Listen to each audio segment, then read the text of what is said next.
Pues vamos allá. En este siguiente bloque vamos a hacer referencia a que si seguimos teniendo el objetivo de promover los entornos deportivos en la infancia y adolescencia de manera segura, hacíamos alusión sobre cómo fomentar esas condiciones óptimas a la hora de los protocolos. ¿Qué sucede? Que para promover esos protocolos debemos de partir de ese concepto de buen trato, como bien mencionábamos anteriormente, la ley LOPIDI, y también potenciar la cultura de protección y de autoprotección, con esa habilidad interpersonal del menor. Porque cuando hacemos referencia a nuestros protocolos, debemos de identificar una serie de aspectos clave. En este sentido, dichos protocolos de protección de la infancia y adolescencia debemos de partir que han de ser claros, concretos, eficaces. Y para ello, ¿qué sucede? Que la administración y entidades públicas serán las encargadas de generar dichos protocolos, incluso esos canales de comunicación internos, en red, coordinados y eficaces, donde posteriormente las federaciones lo adaptarán a su realidad y sucesivamente las entidades deportivas serán las responsables y encargadas de supervisar, como bien hemos comentado anteriormente, de que no solo se cumplan dichos protocolos, sino también a través de la designación de la figura del responsable de protección, que aún sabemos que no quedan detalles por concretar, a través de nuestra Junta de Andalucía y tal, de que se exige ese cumplimiento. ¿Qué sucede? Que también estábamos comentando anteriormente que en estos días nuestra Junta de Andalucía ha creado el protocolo marco, a través de las cuales posteriormente entidades deportivas, federaciones, la irán adaptando a su realidad. Ya que vamos a anticipar que una de las iniciativas desarrolladas actualmente es que la organización Oro, Plata y Bronce recoge todos los protocolos de todas las federaciones deportivas, las cuales las tenemos publicadas. ¿Qué sucede? Que no solo para elaborar este bonito manual, sino también toda la formación que estamos haciendo durante la mañana, a través del programa TERPE, elaborado por el Athletic Club de Bilbao, junto con la Diputación de Vizcaya, Gobierno Vasco y tal, es cierto que no solo están desarrollando esta figura del delegado de protección de la infancia, esos sistemas de monitorización, como se han comentado anteriormente, que son necesarios hacerlo una vez se implante esta figura, sino que también han creado incluso un máster propio, ¿de acuerdo? Además, con los protocolos, antes también estábamos comentando en ese pequeño descanso, que además de la figura del delegado de protección de la infancia, se está promoviendo la figura del comisionado. Es decir, si se denuncia cualquier duda, sospecha o situación de violencia o maltrato infantil y se considera, por ejemplo, desde el rol de un familiar no se está ejerciendo esa labor adecuada por parte del delegado de protección, habrá una figura designada por la propia administración pública que se quiere promover y se pretende implantar y designar, que será la encargada de gestionar también ese tipo de situaciones. Esa sería un poco la idea, porque dentro de esa normativa de protocolo, luego posteriormente veremos, ¿no?, esa función específica que desempeña la administración pública, federación, entidades deportivas, sobre cómo cumplir con dichos protocolos, ¿de acuerdo? Que luego también lo ideal es que se adapten de manera específica a nivel autonómico, provincial, etcétera. Esa va a ser la idea, con esas matizaciones, pero que partan de unas bases generales, de unos ciertos pilares que desde las administraciones públicas y federaciones establezcan a su realidad. Algo muy importante también que se publicó, por ejemplo, en el portal de Almería Juega Olympic Nova, fue ese protocolo de protección de la infancia y el deporte, elaborado por el Departamento de Cultura y Políticas Lingüísticas del Gobierno Vasco y que podríais encontrar aquí. Donde una de las ideas iniciales, cuando pretendíamos desarrollar este curso, es que cada asistente tuviera ese protocolo para ir cumplimentándolo a lo largo del curso, pero quizá este enfoque va a ser que además de que podáis disponer de este protocolo, que está colgado en el portal de la Diputación de Deportes de Almería, además podamos reflexionar sobre los contenidos que vamos a desarrollar a continuación. Esa sería un poco la idea de estos protocolos, que de hecho está coincidiendo paralelamente que nuestra Junta de Andalucía está estableciendo esos protocolos marcos para que esto que pretendemos desarrollar con estas nociones o sensibilización que estamos realizando durante la mañana, luego podamos cumplimentarlo de la mejor manera posible. Dicho esto, chicos, nos encontraríamos, una vez hablamos de esos posibles protocolos, los riesgos que nos encontramos en la actividad deportiva de la infancia y adolescencia, donde el objetivo va a ser prevenir, posteriormente identificar, sucesivamente gestionar para que ese riesgo se minimice, se reduzca y que posteriormente consigamos eliminarlo. ¿Qué sucede? Que dentro de cada entidad deportiva tendríamos unos riesgos estructurales e institucionales como los que veremos a continuación y que posteriormente reflexionaremos. Porque dentro de cada entidad deportiva, en esos posibles riesgos que podemos encontrarnos, dentro de los tipos de riesgos, unos serían los riesgos estructurales o institucionales. Esto hace referencia a la instalación, a las pistas, vestuarios, salas delimitadas, las gradas. Cada entidad deportiva valorará también esos posibles riesgos institucionales que posee, pero también podemos encontrar riesgos operativos. Y estos pueden ser riesgos concretos. Por ejemplo, en un evento, en un torneo determinado, en un transporte, un desplazamiento, ¿qué posibles riesgos podemos encontrar? En un día que, por ejemplo, haga un día de frío excesivamente elevado, ¿no? Pueden ser posibles imprevistos riesgos que pueden sufrir nuestros menores. Es decir, dentro de los tipos de riesgos, posteriormente, una vez los identificamos, vamos a hablar también de cómo jerarquizarlos, priorizarlos, ya que vamos a darle mayor prioridad a aquellos que ejerzan una mayor probabilidad de que suceda en perjuicio de nuestro menor y también en base a su impacto, que esto también lo valoraremos, ¿no? El posible impacto perjudicial sea mayor o menor que puede ejercer en el menor. Dentro de esos riesgos tendríamos estructurales y operativos y en función de cómo jerarquizarlos. Pero ¿cómo vamos a identificar y analizar esos riesgos? Vamos a tener en cuenta una serie de aspectos clave como los que veremos aquí. Debemos de intentar que cuando pretendemos no solo prevenir esos riesgos, sino identificarlos y detectarlos, tenemos que intentar ser exhaustivos, es decir, ser lo más concretos y meticulosos posible, ya que esto va muy ligado al concepto de ser específico. No podemos llegar a conclusiones generales de un riesgo a partir de experiencias aisladas. ¿Qué sucede? Que también debemos de intentar tener en cuenta el contexto físico de nuestra entidad en cuanto a esos posibles riesgos institucionales o estructurales y sobre todo adaptados a nuestro contexto cultural, especialmente en nuestra zona de Almería. Y cuando hablamos del contexto social, nos referimos también a esa flexibilidad, apertura mental que poseemos todos los adultos, familiares, técnicos deportivos, profesionales y voluntarios que comprendemos la actividad deportiva del menor. Esto también es muy importante, tener en cuenta también esa flexibilidad mental, ya que cuando analizamos esos posibles riesgos, si tenemos en cuenta estos aspectos clave, no solo podremos ser los más meticulosos posibles, sino que también a la hora de identificarlos para analizarlos, será un poco de la mayor calidad posible.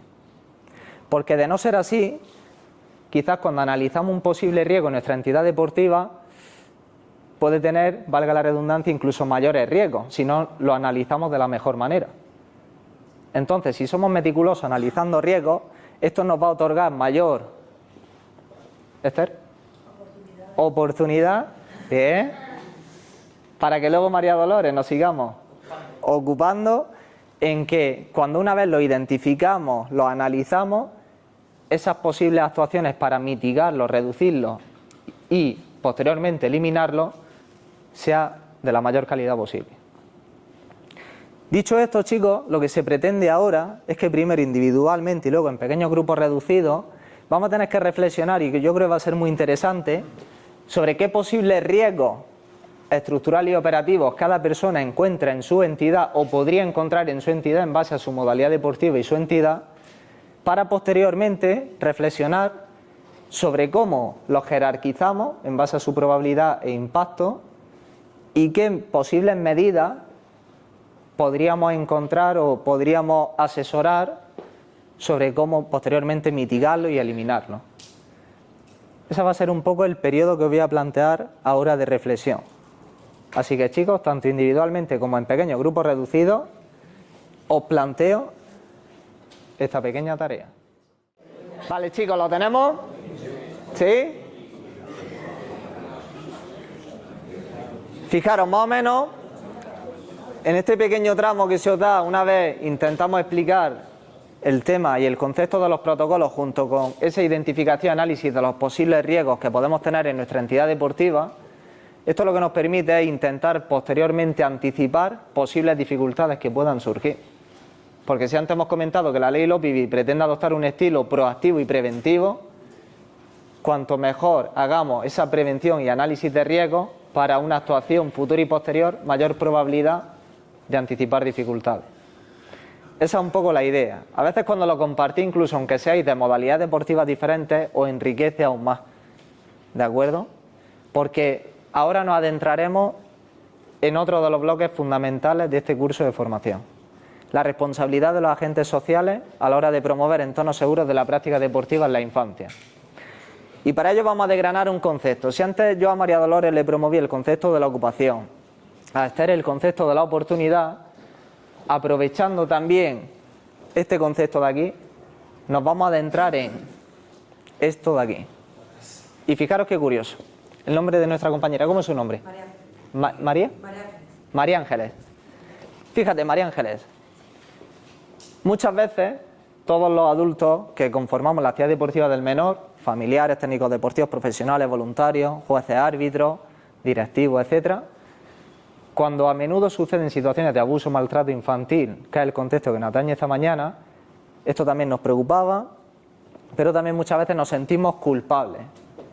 ¿Sí o no? ¿Cuántas veces desde el rol, por ejemplo, María Ángeles, desde el rol de un familiar, cuando quizás las cosas no salen como nos gustaría o nuestro menor no tiene un comportamiento idóneo o se produce una situación de violencia o maltrato, a veces nos achacamos culpa, ¿no?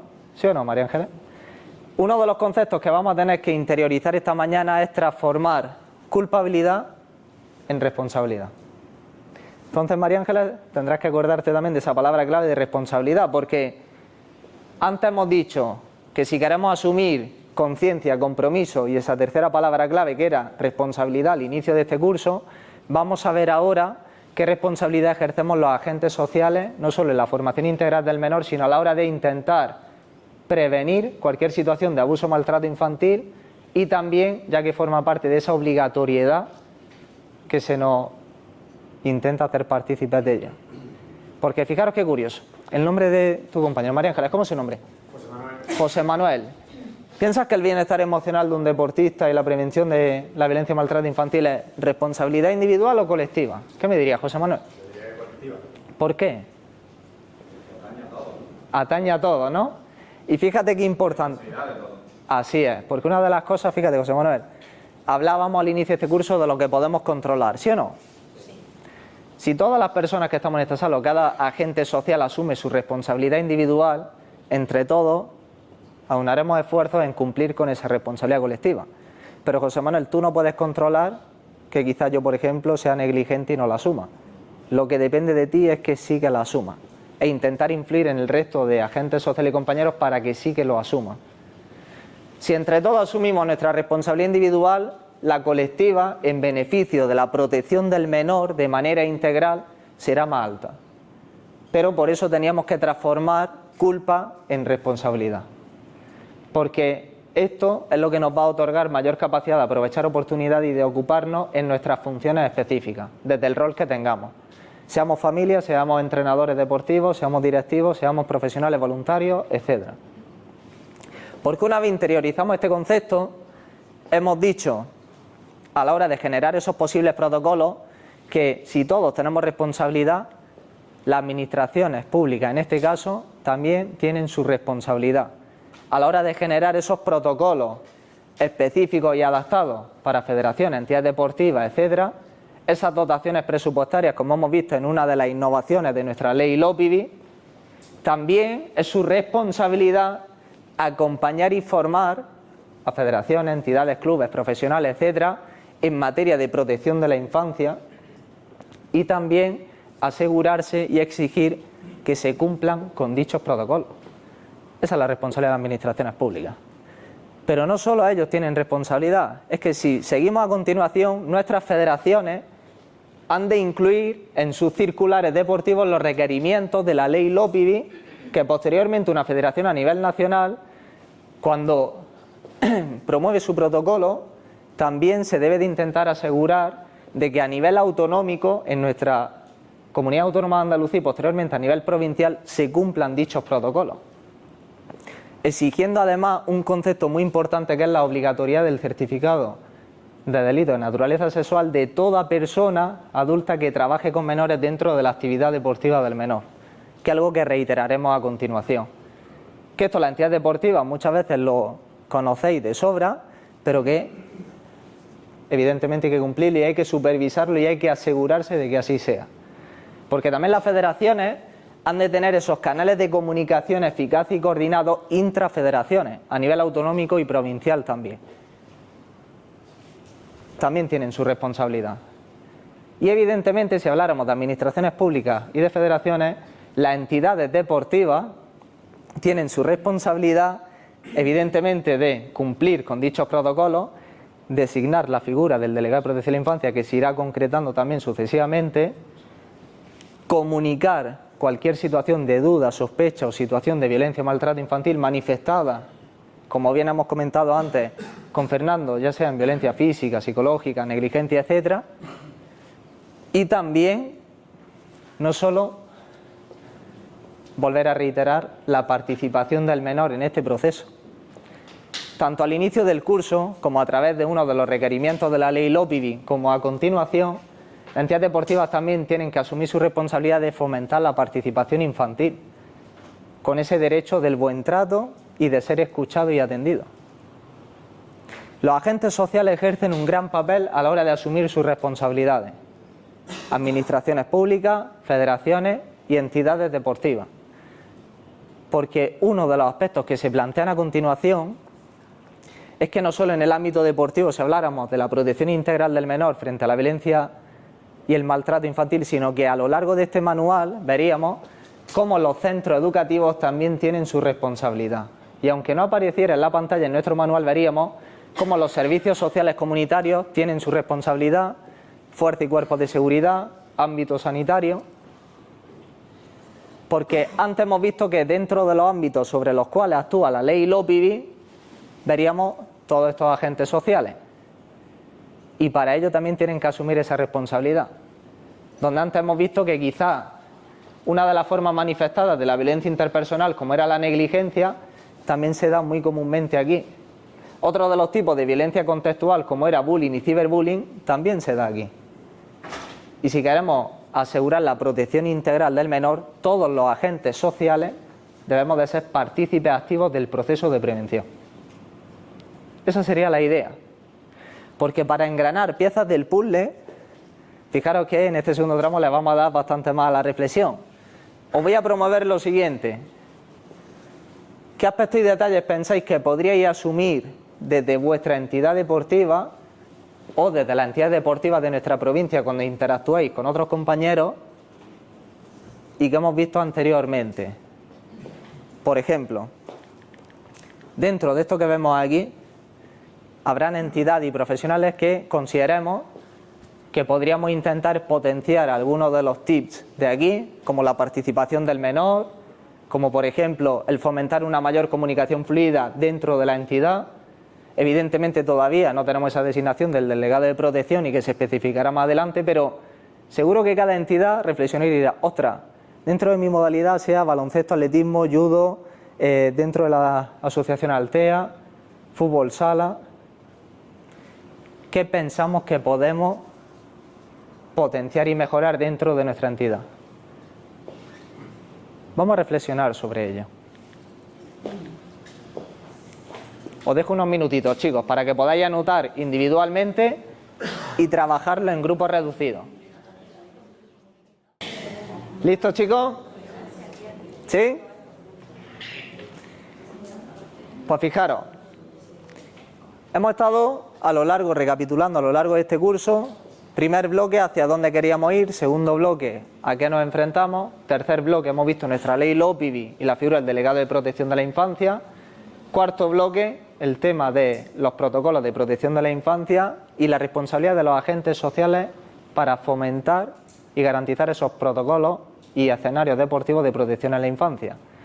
Y ahora nos meteremos en un bloque nuevo, como va a ser qué papel jugamos los agentes de bienestar y de protección, es decir, vamos a indagar de esa, María Ángeles, de esas responsabilidades específicas que ejercemos los agentes sociales, claro, porque hemos hablado de administraciones públicas, federaciones y entidades deportivas, pero vamos a tener que meternos de lleno en roles como, por ejemplo, nuestras familias. Antes me ha gustado mucho cuando Diego ha puesto el ejemplo de que familia, entrenadores somos los espejos, los modelos a seguir de nuestros jóvenes deportistas. Para ello, la familia, como formadores, son agentes activos del proceso de formación y del bienestar emocional de un menor. Y claro que hay que hacerles partícipes y también hay que formarles y asesorarles no solo sobre cómo contribuir al bienestar emocional de su menor en aspectos como estos, como bien diría nuestro concejal, no ejerciendo expectativas ni presión añadida, reflexionar sobre la propia motivación mía como familiar y si es congruente con la de mi hijo o mi hija, cómo creo que apoyo a mi hijo dentro de una instalación deportiva, cómo creo que reflexiono con él después de una competición en los trayectos en el coche, en el plato de comida en casa, aspectos como estos. Si predico con el ejemplo en valores, ¿cómo puedo pretender yo que mi hijo o mi hija sea respetuoso con los compañeros, el árbitro y el rival, si yo soy el primero que no lo hace desde la grada, ¿no? Entonces, aspectos como estos son fundamentales no solo para contribuir a la formación integral de un menor, sino que también nuestras familias han de recibir formación específica en materia de protección de la infancia.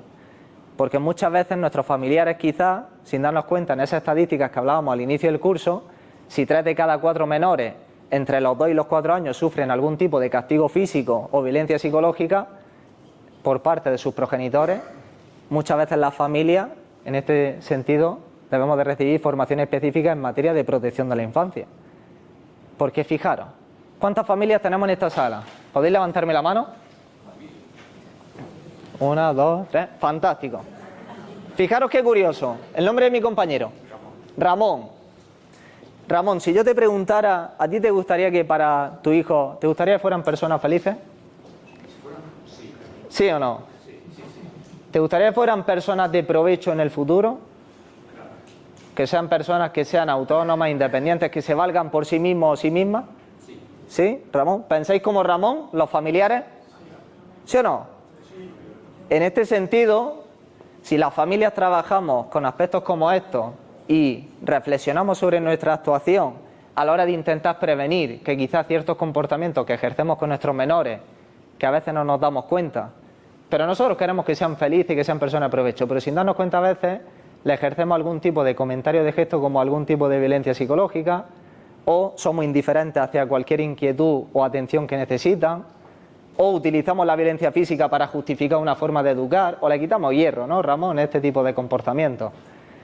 Pero esto no significa que nuestro menor sufra las consecuencias de la violencia que a veces sufre por parte de los familiares.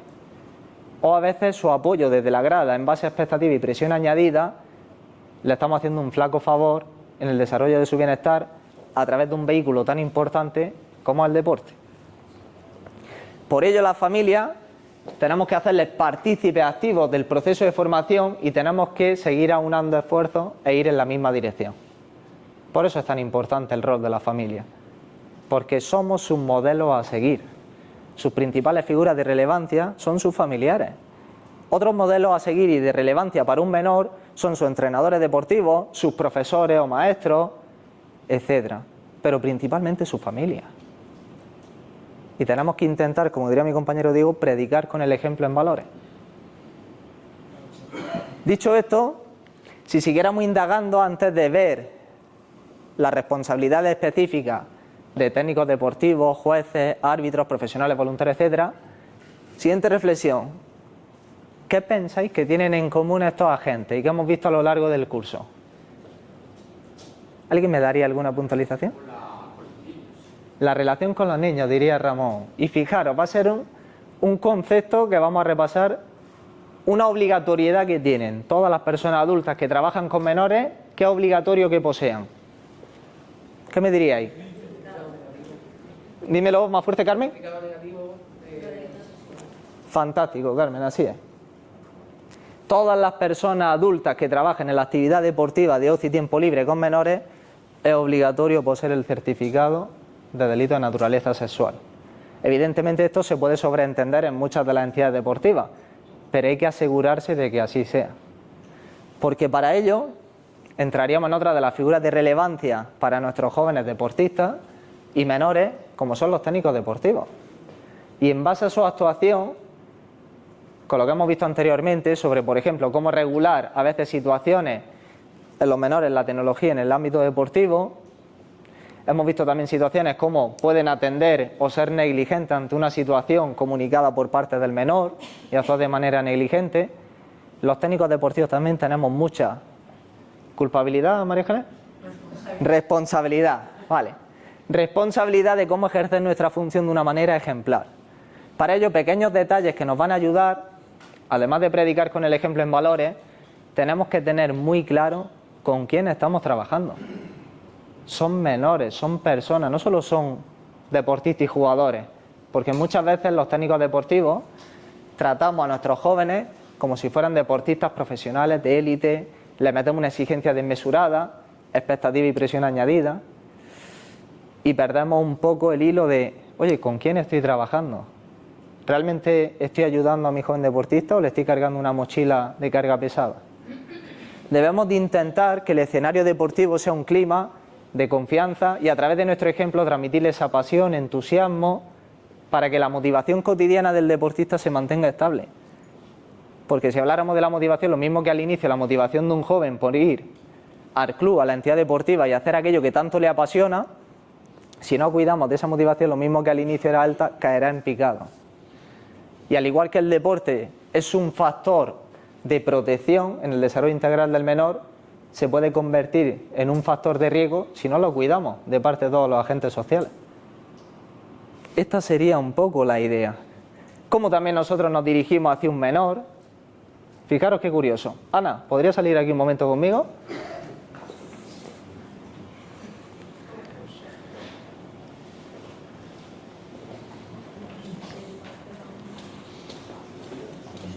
Ven aquí. Antes Fernando me ha dicho que hacíais fútbol y otras actividades deportivas, ¿no? Sí. ¿Como igual? Ponme otra que... Natación, baloncesto, patinaje, bici. Vaya, una gran diversidad, ¿no? Muy bien. Imagínate, baloncesto, ¿no? Y ahora imagínate que además de la asociación Altea, ¿no? Yo vengo como usuario a participar en la asociación y me motiva a formar parte de la asociación Altea, donde en el artículo 48 de la ley LOPIBI, en el segundo epígrafe, que era obligatorio que trabajáramos para... ¿Alguien me daría una idea? Inclusión, deporte inclusivo, ¿vale? Entonces, si yo veo como mi motivación alta, decir, oye, voy a partir de la asociación, vamos a jugar a baloncesto, y tú ahora vas a hacer como usuario, ¿no? Si yo ahora llego como monitor, ¿no? Y te doy un frío de decir, madre mía, anda, es que no ves el tiro que has tirado, vaya patata eres. ¿Cómo te sentirías? Mal. Mal, ¿no? Y ahora imagínate que yo como monitor falta algún compañero y me meto en el partidillo con vosotros, ¿no? Y cada vez que falla, ¿no? Me ves hacer gestos, aspamientos. ¿Cómo te sentirías? Además, como que me está excluyendo, como que... Y aún así, fíjate, tu referente, ¿no? Tu técnico, te está poniendo malos gestos, malas caras. ¿Te puedo sentirías sentir mal? Claro. Ok. ¿Y piensas que aquello que tanto te ilusionaba por venir al baloncesto con la asociación, piensas que esa motivación podría correr el riesgo de caer? Sí, claro. ¿Sí o Ya no? vendrías con menos ganas, vendrías con miedo a ser excluido. Con menos ganas, el miedo a ser excluido. ¿Piensas que tendrías más probabilidad de dejar de venir a la asociación? Sí. Ok, lo mismo que la asociación Altea sería un factor de protección, además del deporte inclusivo, para la inclusión de personas con discapacidad, podría convertirse en un factor de riesgo para que esa persona, cada vez yo ahora por ejercer ese tipo de, no sé, violencia psicológica, mal gestos, reproches, comentarios, etcétera, tú tuvieras una situación de mayor aislamiento, mayor exclusión social. Vergüenza, miedo, más cosas. Así es. Entonces esto extrapolado a un menor, ¿vale? Porque no sé si trabajáis con adultos, con menores o con ambos. Menores, adolescentes. Menores, adolescentes, ¿no? Y adultos también, pero sí. Pues fijar. Normalmente menores. Porque este ejemplo podríamos encontrarlo tanto cuando hablamos del deporte inclusivo como también para entidades deportivas independientemente de la modalidad deportiva que se trate. Por eso es fundamental que tanto técnicos deportivos o técnicos, y si habláramos de otra modalidad, entrenadores, etcétera, etcétera, trabajen en la misma línea al igual que la familia. Claro. Esa es la idea. Por eso es tan importante.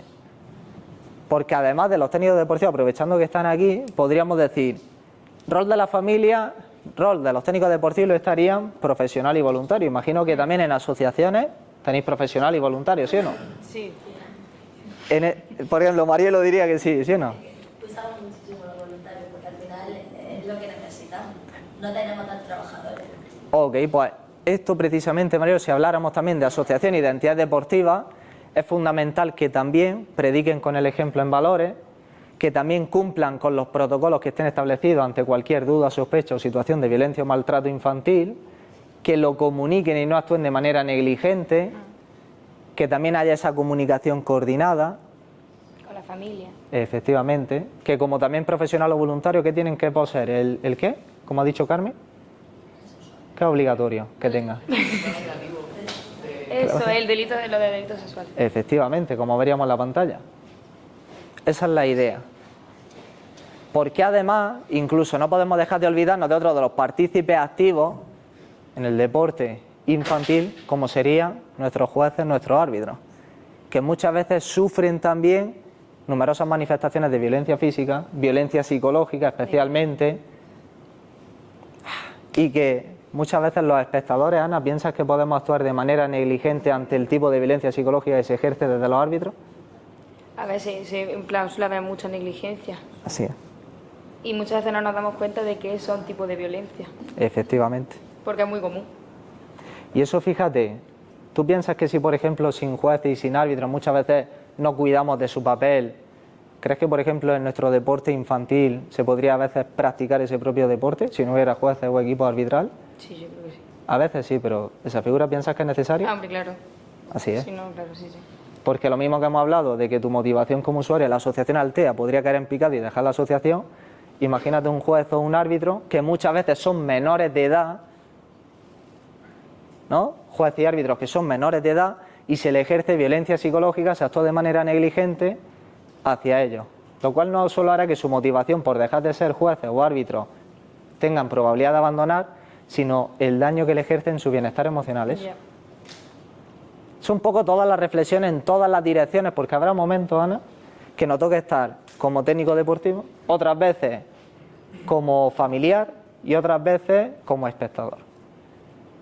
Y ahí entra en juego qué responsabilidad ejercemos desde cada rol. Claro. Esa es la idea. ¿Vale? Ok.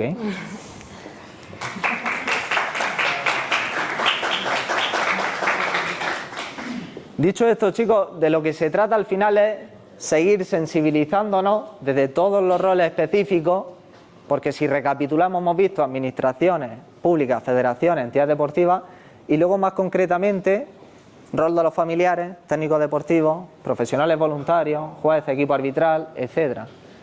Todos tenemos que ir en la misma línea, en la misma dirección, para intentar prevenir el contexto que nos atañe, como es la violencia y maltrato infantil en los escenarios deportivos, y promover esos entornos que sean seguros y protectores en beneficio de su desarrollo. Esa sería la idea, porque algunas de las bibliografías complementarias que desde el área de Diputación de Deportes de Almería han ido elaborando durante estos años, junto con el Patronato Municipal de Deportes de Almería, podrían ser algunas como esta.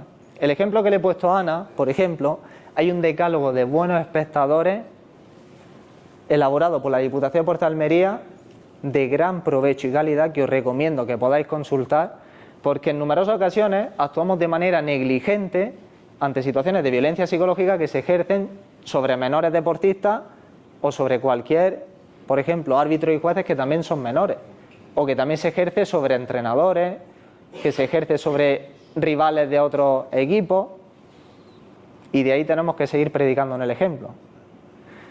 También hay una bibliografía también muy provechosa, como es un niño que pide disculpas por la actitud de su padre ante la grada, ¿no? Esa situación, ¿no? De, ostras, a veces también nuestros menores identifican comportamientos y acciones que están bien y otras que no, pero cuando ven a sus referentes actuar de una manera que no deben, ellos mismos sienten también ese malestar, ¿no? De fíjate, mi referente cómo está actuando en la instalación deportiva.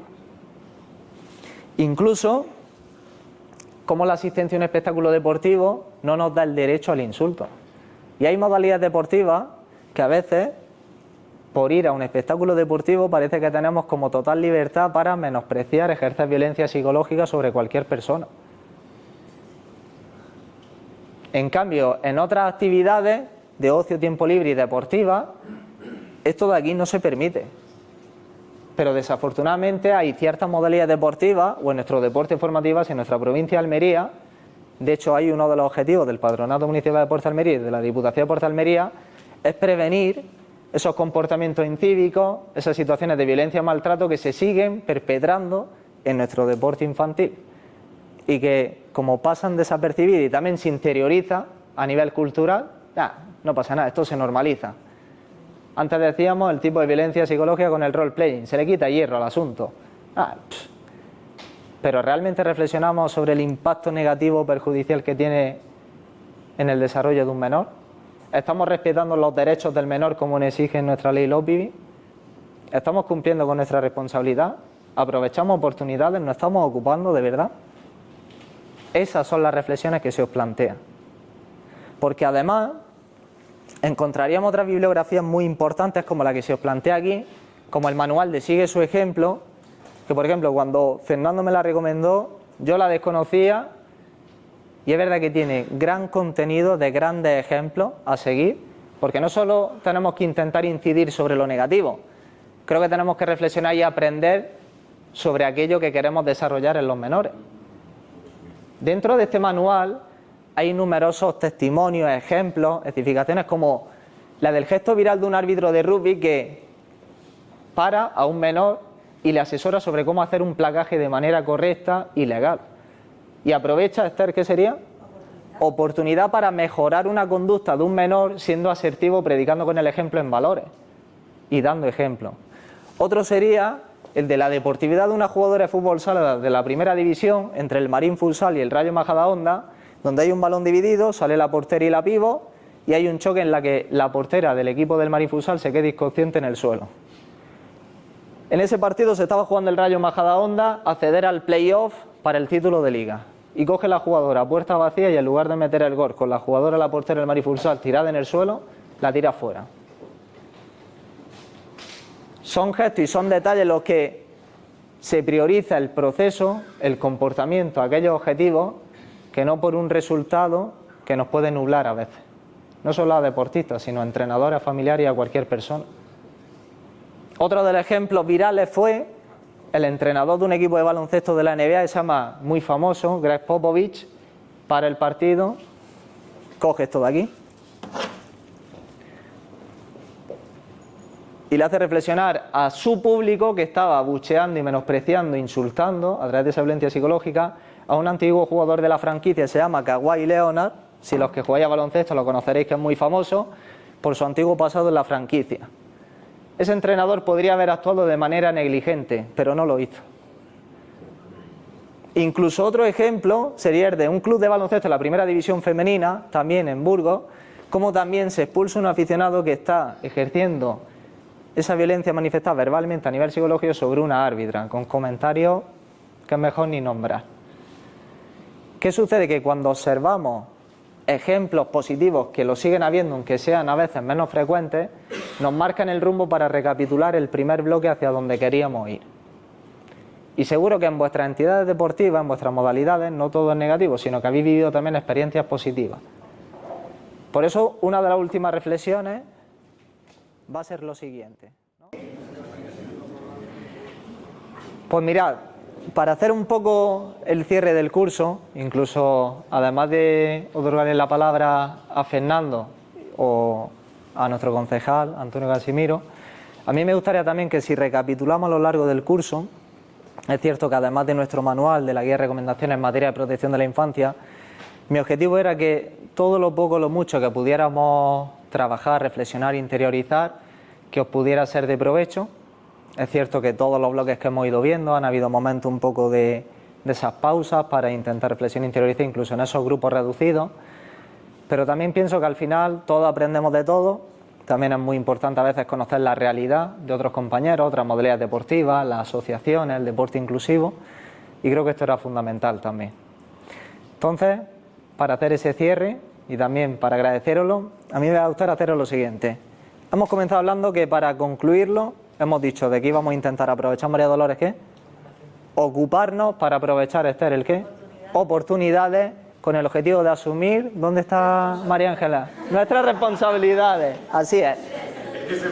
Porque si entre todos los adultos, así es, efectivamente, si asumimos nuestra ocupación, responsabilidad y aprovechamos cada día nuestras oportunidades, tendremos más probabilidad de prevenir no solo el tema de la violencia, maltrato infantil y crear entornos seguros de la práctica deportiva en la infancia, sino ayudar especialmente a los verdaderos protagonistas de todo esto, que son nuestros jóvenes deportistas, estudiantes y personas.